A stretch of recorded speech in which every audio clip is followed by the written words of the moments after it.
Senator Bruno was a legend and one of those figures who was part of the story that is New York State politics. He fought every single moment of his legendary life, fighting for his country in Korea, fighting opponents in the boxing ring, and fighting politicians who got in between him and serving his community, whether they were Democrats or Republicans. He fought with dignity and courage to the very end. He was a true hero for his community, for middle-class taxpayers, and for our state. My name's Ed Lurie. I first met Joe Bruno when I was state chairman of the Teenage Republicans, and he was a young Republican back in the mid-60s. Okay, my name is Leslie King, and I met Senator Bruno 34 years ago. He was looking for an assistant at his telecommunications company, and it just happened that he was at a dinner that my high school business teacher also attended, and they got talking, and she recommended me. I'm Neil Breslin. I'm the Democratic senator from the 44th Senate District, which includes most of the Capital District, a greater part of Albany County as well as Rensselaer County.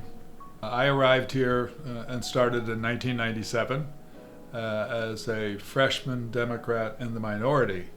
And at that time, Senator Bruno was already the majority leader. I'm Senator Daphne Jordan, and I represent the 43rd Senate District, the very district that Senator Bruno represented. My relationship with Senator Bruno was that of mentor, mentee, and the most meaningful of all is friend. Hi, my name is Frank Mahar, and I first met Senator Bruno back in the winter of 1971. We both worked in the Assembly.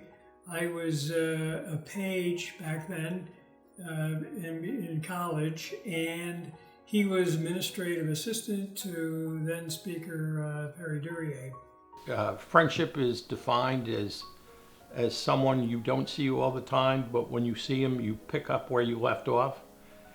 And we had that type of relationship. Throughout the years,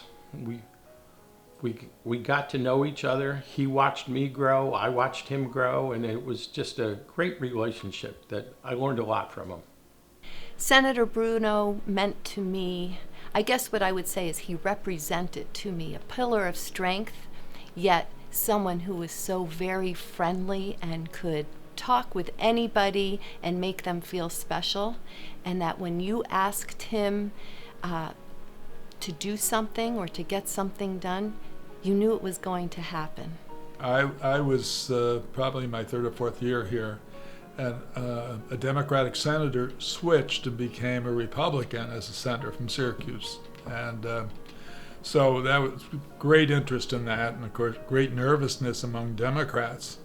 So Senator Bruno was on radio a day after. They were asking him about it, and he said, "I don't really think it's a big deal. I've been talking to Neil Breslin about coming over for 2 years." That really gives you a flavor of Joe Bruno. He could always do things with a twinkle and a thought. He knew exactly how it was going to turn out. I used to joke with the senator that I knew him for so long. I knew when everybody was calling him senator, I said, I knew you when you had a first name.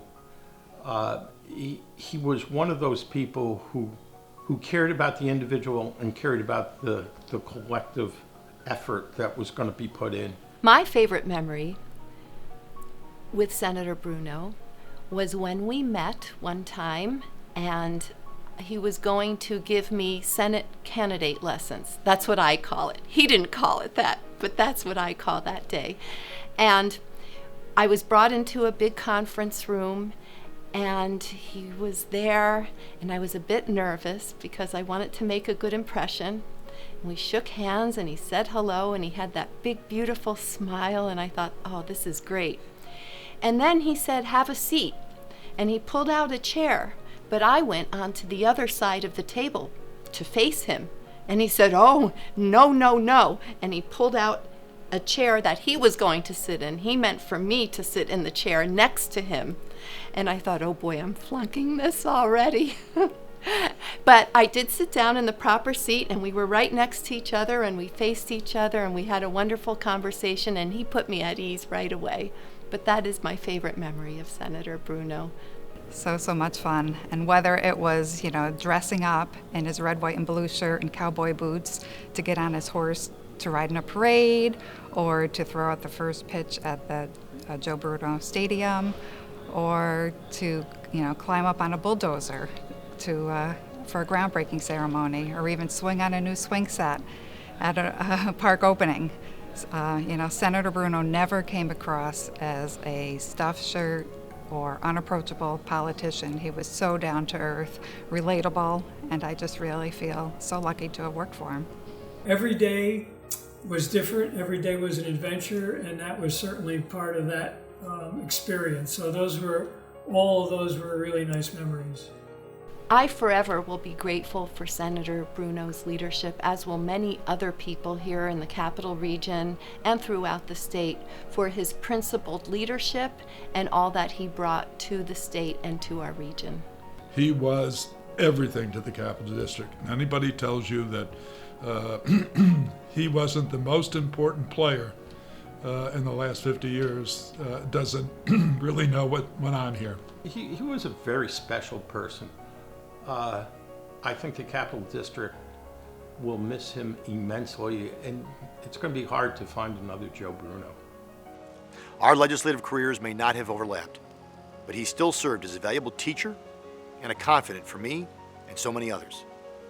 As we mourn the loss of Senator Bruno, we celebrate his remarkable life. He is already missed greatly.